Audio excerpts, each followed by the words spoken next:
Hi everyone, here's Chocolate. I wish you could see his beautiful blue eyes. If I put you up here to the camera, can you look and show everybody your beautiful blue eyes? That some days they just glow.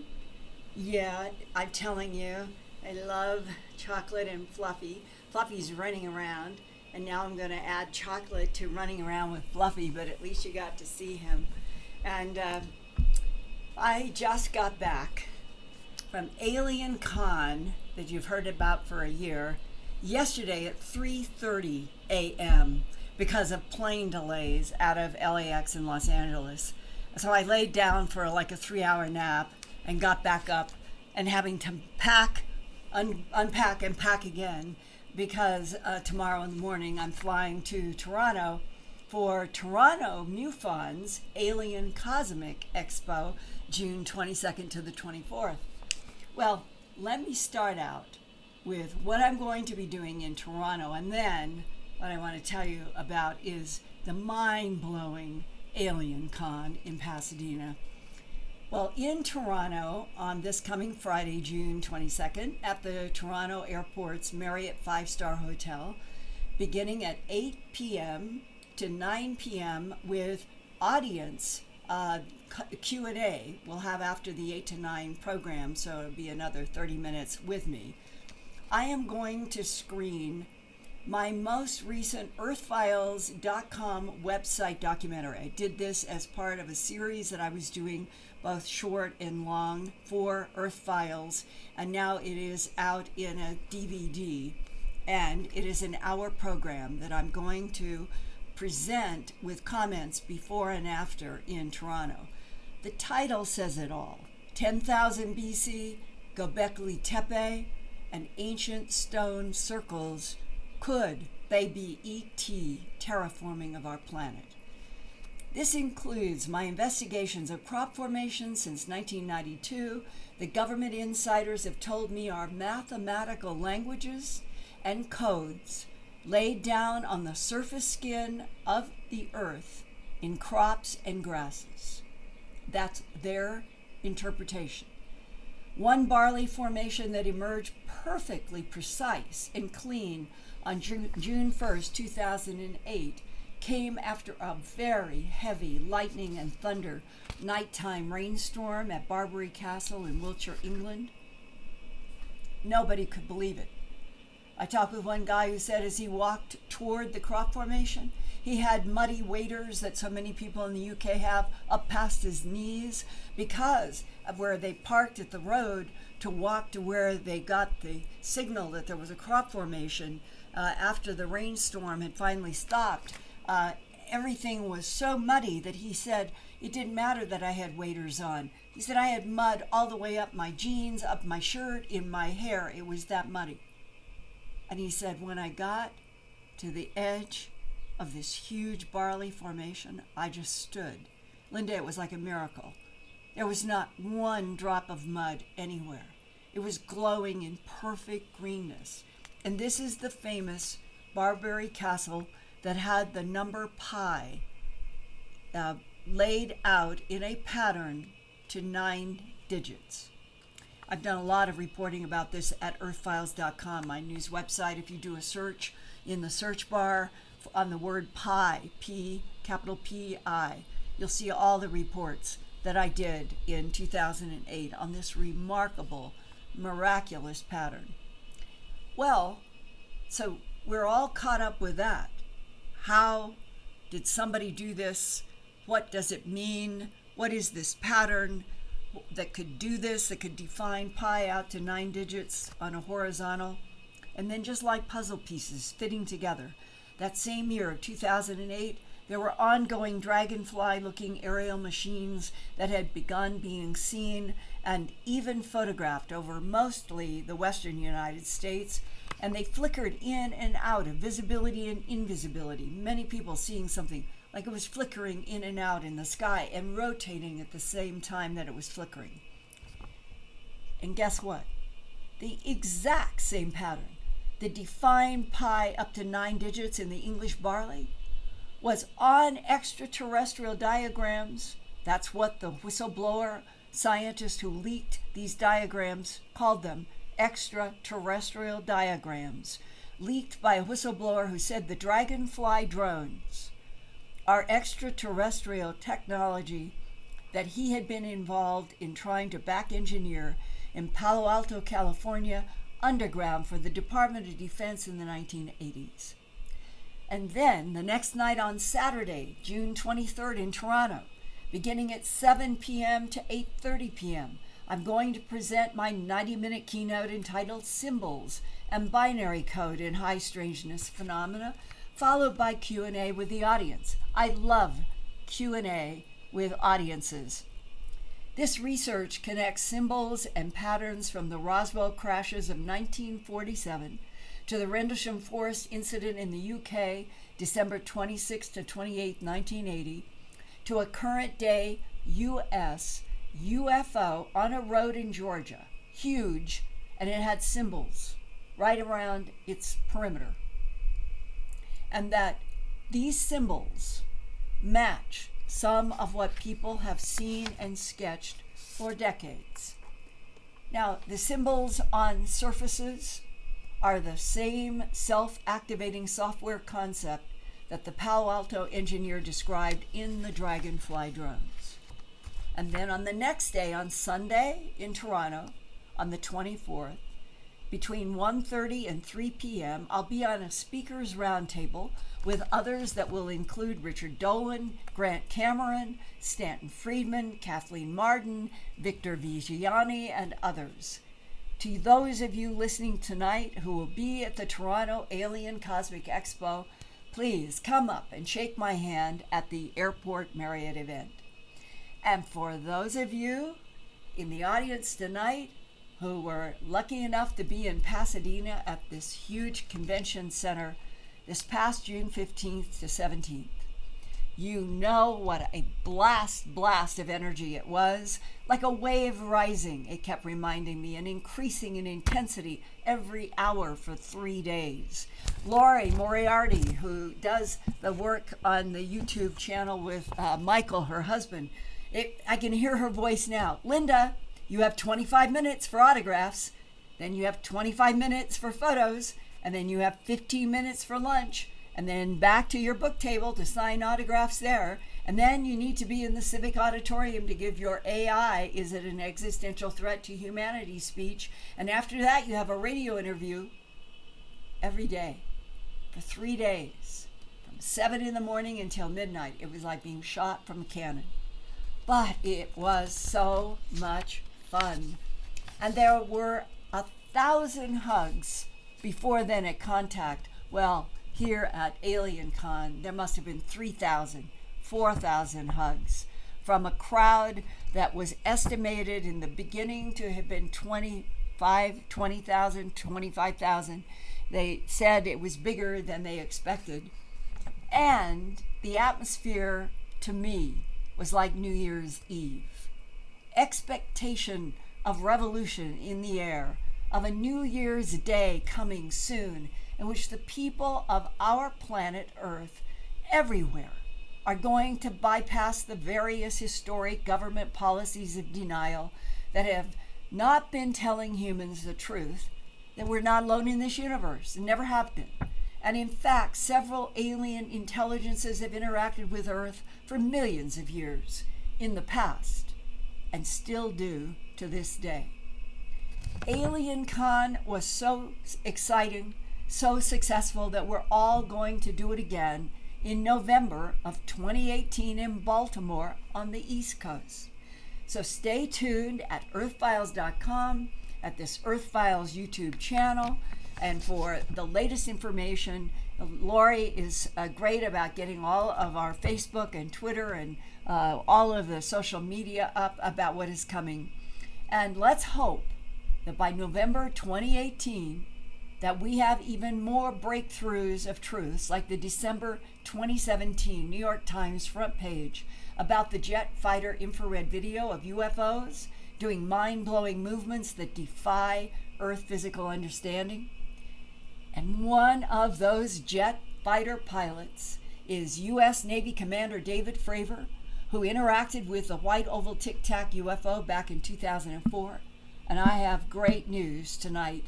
I was talking to him just about an hour ago, and he has confirmed he will be our guest on the Live Phenomenon Radio the last Thursday of this month of June, on June 28th. Ink that on your calendars now.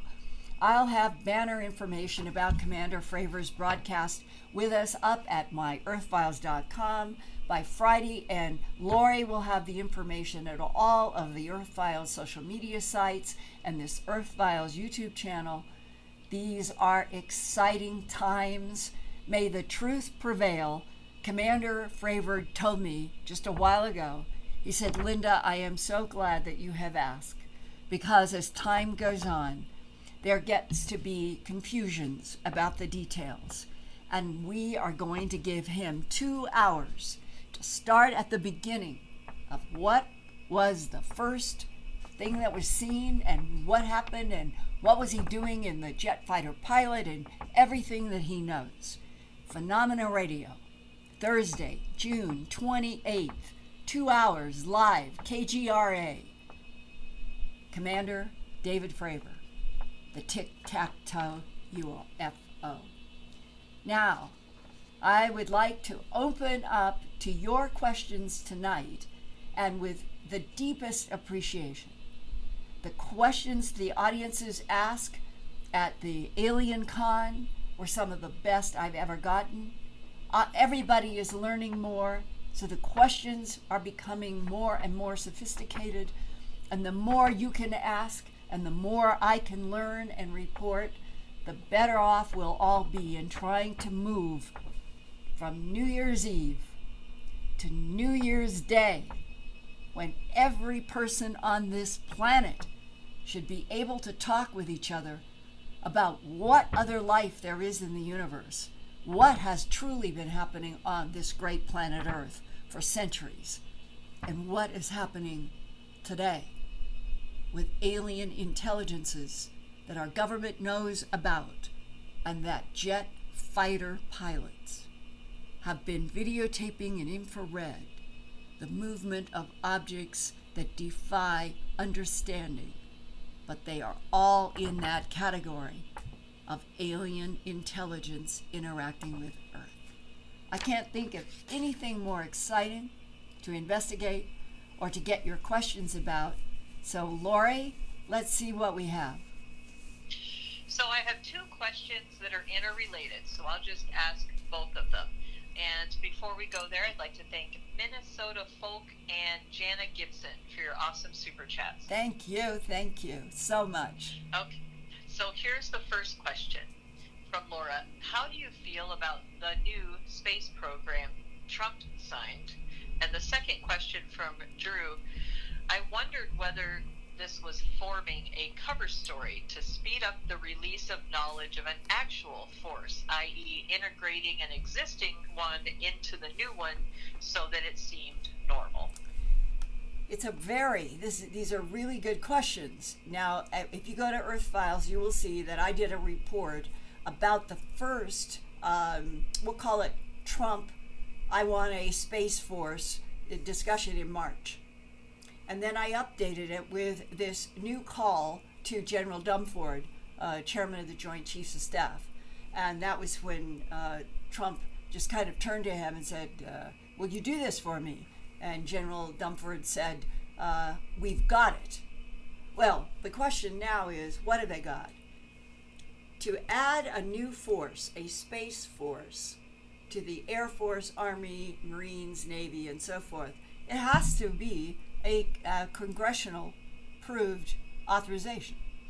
So will there be a big tussle over this between the Republicans and the Democrats?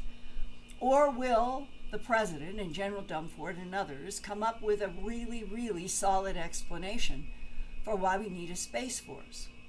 Now, what I can add to this from back channels, from what I call the whistleblower world, I have been hearing about secret wars in space, going all the way back to 1982. I did a Strange Harvest 79. 1983, I signed the contract for HBO. But in 1982 was the first time that I had somebody who proved to me their military background, which was Army. And they told me about a conference or a gathering of intel people with scientists all the way back in the 70s. It was at a big corporation in the area around Washington, D.C. And the U.S. Army guy told me, Linda, there's a secret war, and it's tough. And he said, and I was in a meeting in which scientists were presenting information, and there were a lot of military and intel people from all the agencies.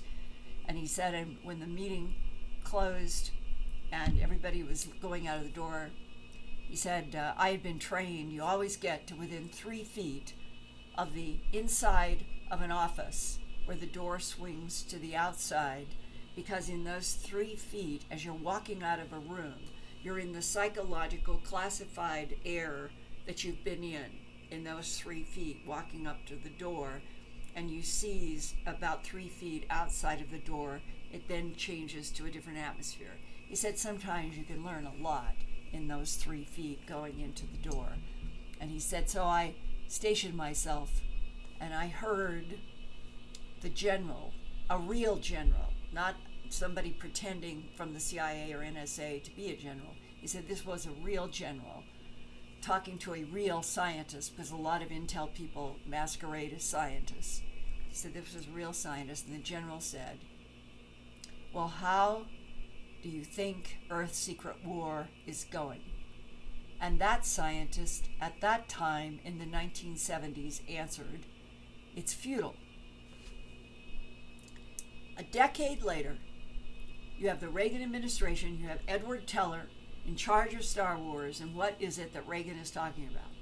Putting some kind of an electromagnetic umbrella over the entire either United States or United States and Canada that could deflect missiles, that they're going to have a xenostar and programs in which we'll have what look like meteorites floating around the Earth, but they will have lasers that can shoot out into space.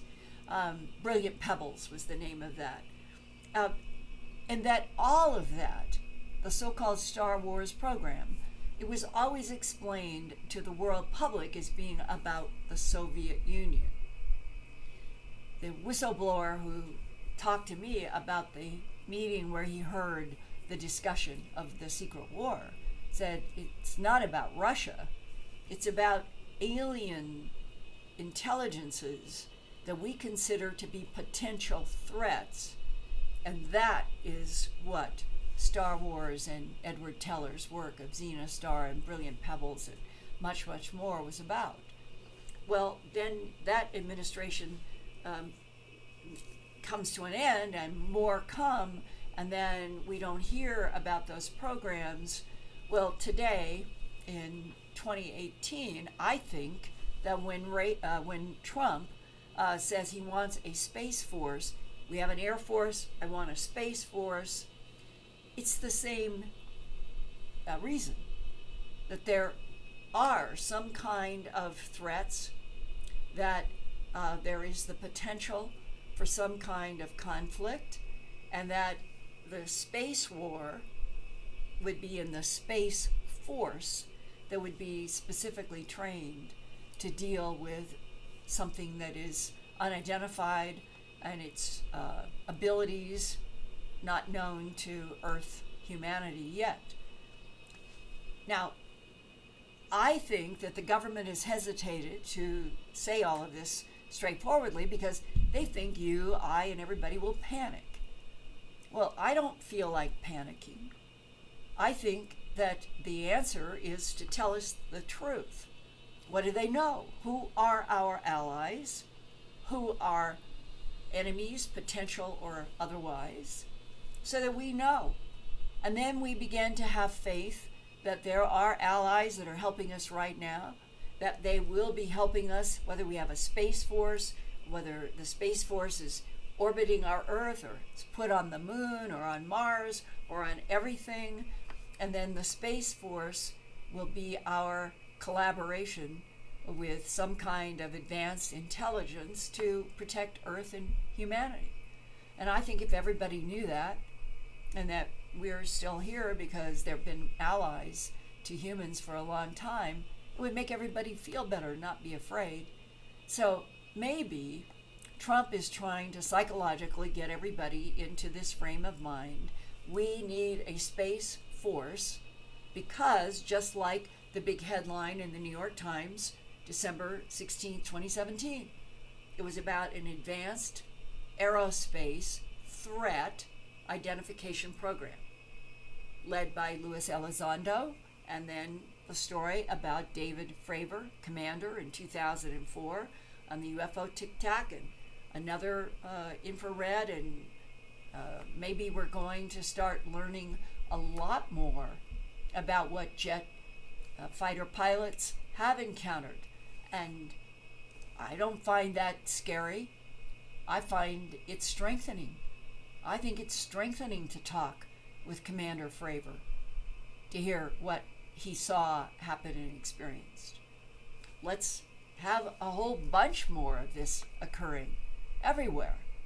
And then when we get to New Year's Eve, December 31st, 2018, let's hope that by New Year's Day, 2019, we already have had that big headline around the planet. We're not alone, and now we're going to have a space force to deal with it. If they told the truth, that may be what is behind Trump's words. I welcome any information from any of you out there that might be working in intel agencies and listening to me, or are working in science, or working in NASA, or working anywhere. I do not have to reveal names, sources, towns, but it's really, really helpful to hear and get some guidance from those of you who actually know what is going on behind the scenes. So please look at me as a trusted person, reporter that you can communicate with. I do protect sources, and I feel that this is a time when the whistleblowers could help all of us get past New Year's Eve to New Year's Day. Another question. You bet. So first, if we could thank Robert Geist, Robert Morgan, and Mike for their awesome super chats. Thank you so much. Thank you.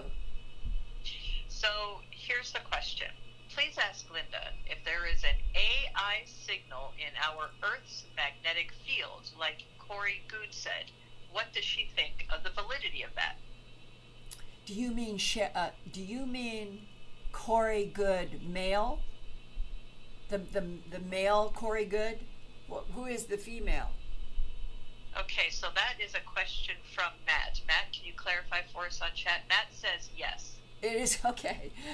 Corey Good is a man who has been working with David Wilcock on Gaia's cosmic disclosure for about 2 years. And Corey and David have painted a very large, very detailed story of a war going on between a cabal and efforts to try to help humanity wake up and be stronger and know what's actually going on and help Earth to survive. Now, in their big cosmic disclosure, here's what I can say without any caveat. Beginning in April of 2017 to date, I have currently three whistleblowers. I have documents, I have had in-depth discussions, and here's the interesting part.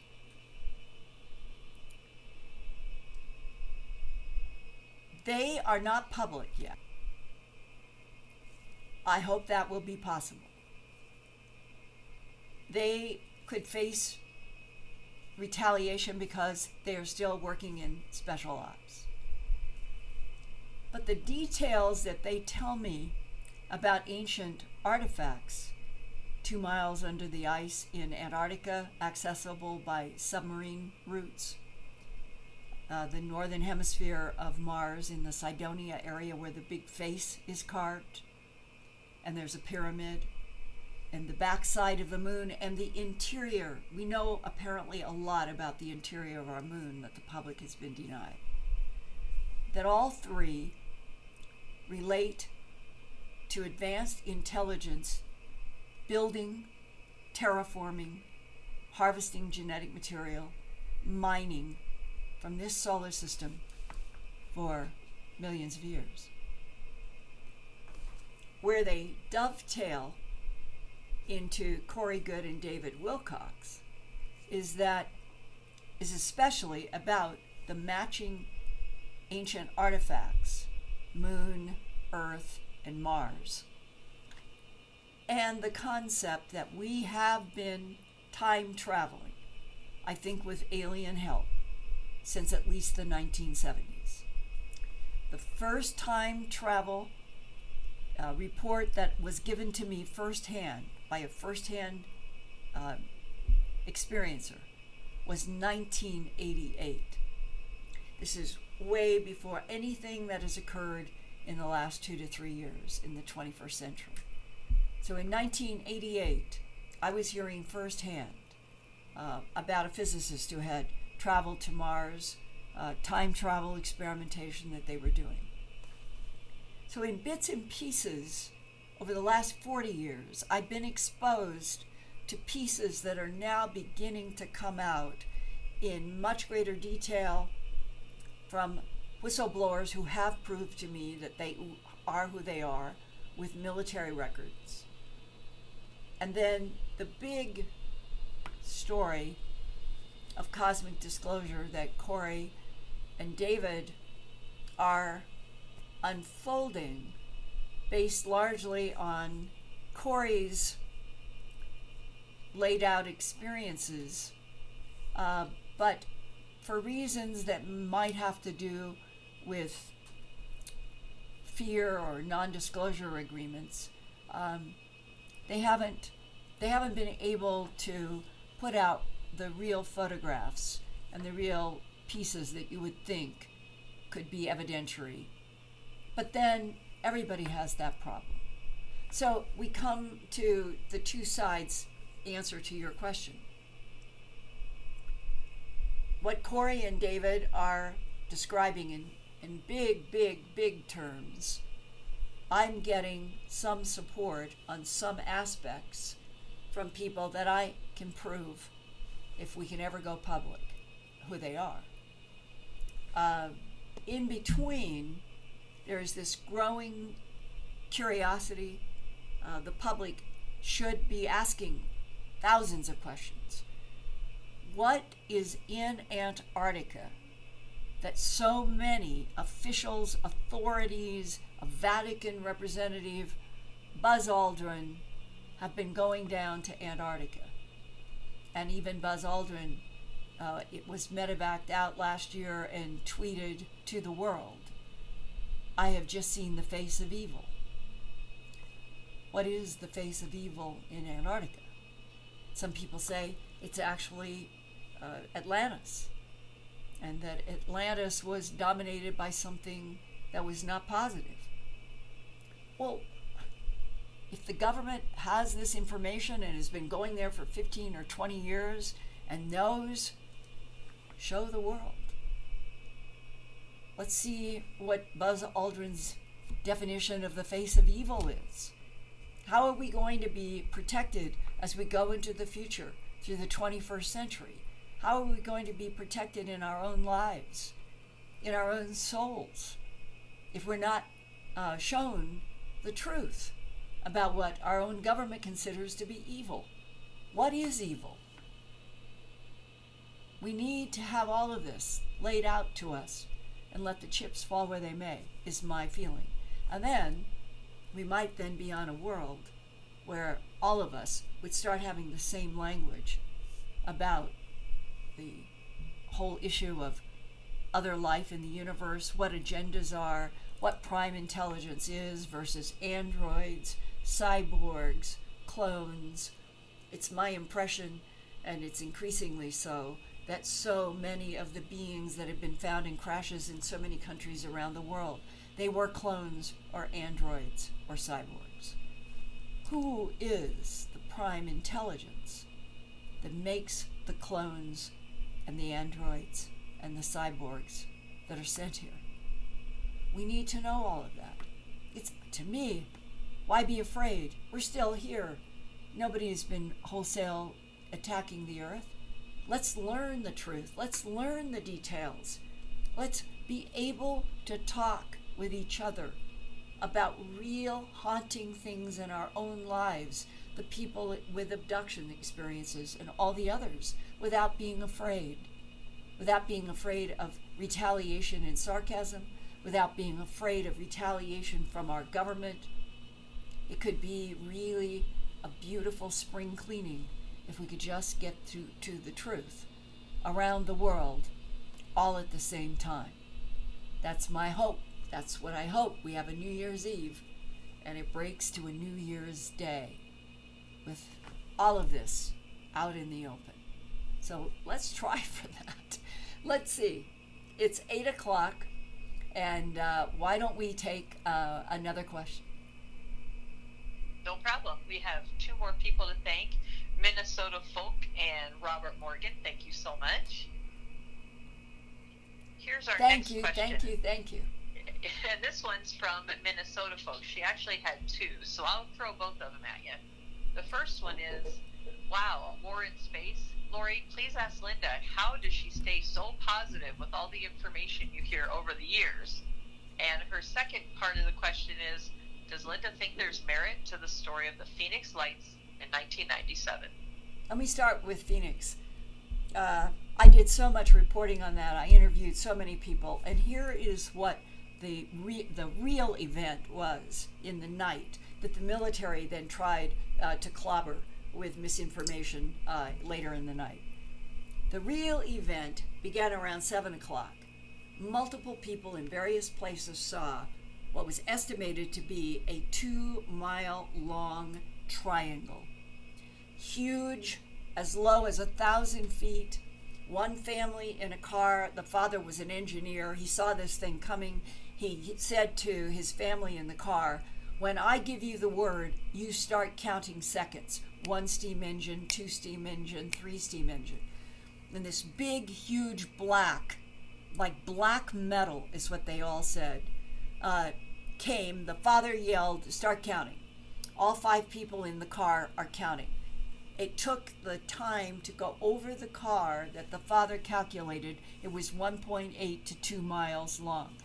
A mother-in-law sitting in the back seat to the left could look up and describe very thin, strange grooves and lines, but there was no bright glowing lights. There was something that allowed them to see the grooves, but it was the size that it made no sound. They opened up their windows. There was no sound. 1,000 feet above the ground and 2 miles long. That was seen in Phoenix by a real estate couple. They had just done the roads in their subdivision, and they knew it was 1.8 miles from one end to the next. And they could calculate. They saw this big black triangle low coming, and it came right over their subdivision, and that's when they said, oh my God, this thing is as long as our subdivision, which is 1.8 or close to 2 miles long. That was the real major event. Now, after that, as you start getting into the 8 to 10 p.m., you had a number of things happening. You had a truck driver on the freeway who saw a huge orange glowing. He said they were spherical. They seemed to be over Luke Air Force Base or in that vicinity. And that he's on the freeway coming into Phoenix, and he sees these big orange pulsing, and then suddenly they just went straight up, vertical. And he didn't know anything about the big triangles, and he didn't know that other people were seeing a bow, an arc of lights over, some people argue it was downtown Phoenix. A physicist, Bruce Maccabee, said it was over the Estrella Mountains, way outside of Phoenix.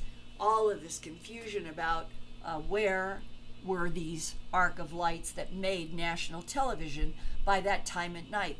There were all these reports that were getting out to reports and news, but it was the later night of the arc of lights that the most of the world heard about. And as far as I know, that was a concerted effort to put flares from Luke Air Force Base out in the sky that then the government could say, you saw nothing but flares. It's what's called skillful counterintelligence. Now, here is another interesting thing about the arc of lights. Within 2 weeks of March 13th, 1997, I was back in Phoenix with a TV crew, and I was doing a report for a TV program. So I got to go to the house where they had telescopes, 2 I think, and they had a good camera, and they were the ones who took the video of that arc of lights that all of the TV stations in Phoenix used, and then it was out all over the United States. All the other TV news stations started rebroadcasting the arc of lights. The owner of the house and of this equipment set it up on a terrace for me to have the experience of looking exactly as they said. Here's where we set it up. Here's where the tripod legs were. Here is the camera. Here is our telescope. They were looking at telescope, and then they lined up the camera next to it. When I looked where they had it aimed, I was looking at downtown Phoenix, not the Estrella Mountains. So, how does a physicist get Estrella Mountains? The citizen with the good equipment insists that it was over downtown Phoenix. There were all kinds of, we'll say, reports that after March 13th, 14, 15, 16, and that several days later, there was just bombardment of conflicting reports. And you know what happens when you get confusion? When you get contradictions, the public and the media go away. They will be left with the last explanation, which was the military explanation that the only thing that ever happened were flares and a military exercise being dropped. Well, I've just told you the truth tonight as I learned it by interviewing dozens and dozens of people at that time. And the strongest eyewitnesses are the people who saw the 2-mile-long, impossible, nobody could believe it, 2-mile-long, black metallic triangle 1,000 feet above the ground. What did our government know about what was in that black triangle? Was it perceived as a threat, or was it perceived as an ally? That either way, we had to cover it up. Because if they had announced to the world on March 13th, 1997, we have a 2-mile triangular craft from Zeta Reticuli 1 and 2, floating over Arizona right now. I do not think anybody would have panicked. I think people would have been jumping up and down and cheering in houses everywhere. Oh, they're finally telling us the truth.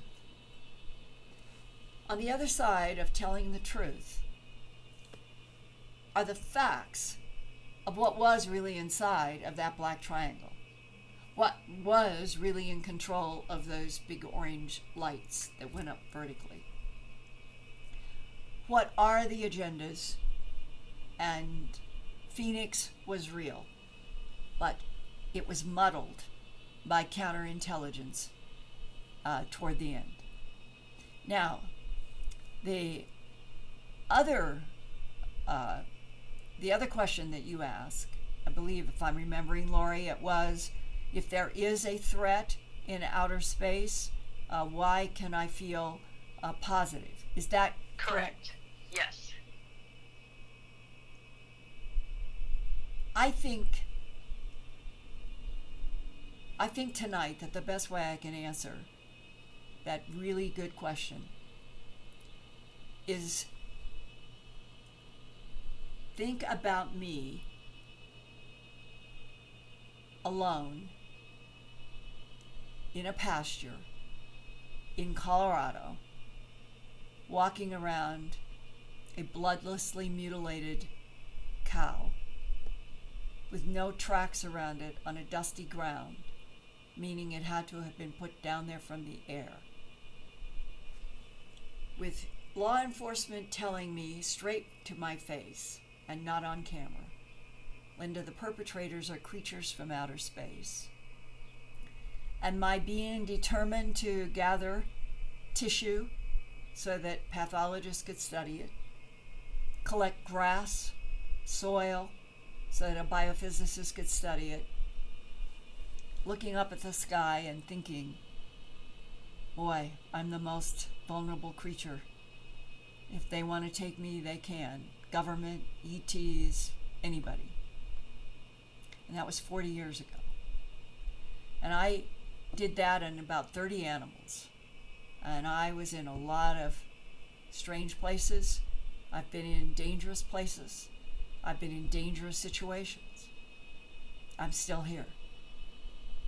And the solid thing I could say to all of you, if I had a loudspeaker to 7.2 billion people on the planet, I would say the same thing. What all of this has taught me, you can't function in fear. You can't. It's disabling. What you do is you move fear to curiosity. That's where I've tried to stay throughout these last 4 decades. Curiosity. What are we dealing with? What does it want? What are the agendas? What is the true relationship between our government and, let's say, a variety of non-humans? Who is an ally? Who is an enemy? Why the mutilations? Why the human abductions? Why the crop formations? Why centuries of lies keeping humans deliberately in the dark about the 1% control system that has been in control of this planet for millennia? My dear friend Jim Marrs wrote about it in Rule by Secrecy. Jim and I had hours of discussion about this. It isn't like something out there wants us dead. There is something about the planet Earth and humans and Earth life that's valuable. I think something wants us to keep going. Maybe we are harvested for genetic material. Maybe it's keeping another form of us in another timeline alive. See, until we know somebody really trustworthy who will tell us the truth, we're sorry. We're sorry we've lied to you for 70 years. But we thought that if we told you what we kept finding, that you would all lie down and say, I don't want to live anymore. Nonsense. Absolute nonsense. The whole universe, and learning about everything in it, from the darkest to the lightest, what could be in the end more exciting? It's almost as if that has to be the destiny of our souls, is to learn and differentiate between the light and the dark. And if that is what is happening in our solar system, if that is what has happened billion years ago, which is what Corey and David say, there were pyramid builders 1 billion years ago that came through the whole Milky Way galaxy, and pyramids are a way to have free energy and free communication. We don't have to have wires. We don't have to have power meters. Maybe that's a deeper reason for the policies of denial. Maybe it's because the 1% that have controlled this planet for so long are tied into and intimately with the barter system. The barter system is money. The barter system is money and power. And maybe money and power don't want us to know the truth, because then they would lose their barter system. that is dependent upon our being dumb and blind. For me,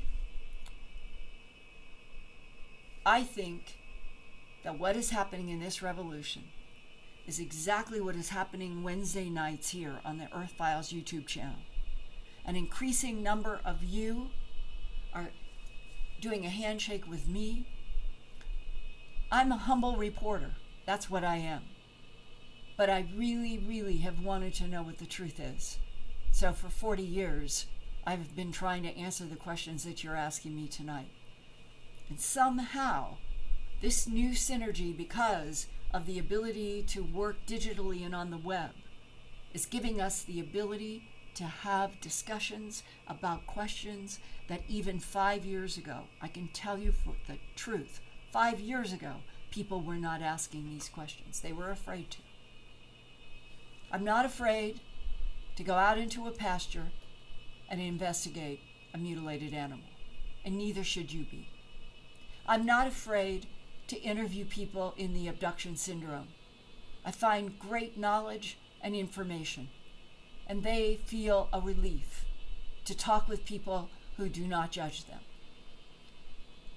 I'm not afraid to go into crop formations and look for miracles like pi to 9 decimal points in the Barbary Castle in 2008. And that's what I am praying, that our entire human population will finally get to a point where everybody can talk about the truth and do it with curiosity and do it with the idea that until we know everything, the good, the bad, the neutral, and everything in between, we're always going to be weak. You have souls. I have a soul. And for me, that is worth fighting for. Keep on fighting for the truth. And with that, I love you guys. All of you who are at AlienCon, what an experience. It means more and more people are asking these great questions. And hopefully we're going to get honest answers. So keep joining me on as many Wednesday nights as I can be here, because I think these discussions that we are having, they help me. I hope they help you. Let me know in your comments to the Lori at Earthfiles YouTube channel. And next Wednesday, let's see if we can answer some more questions. God bless you guys.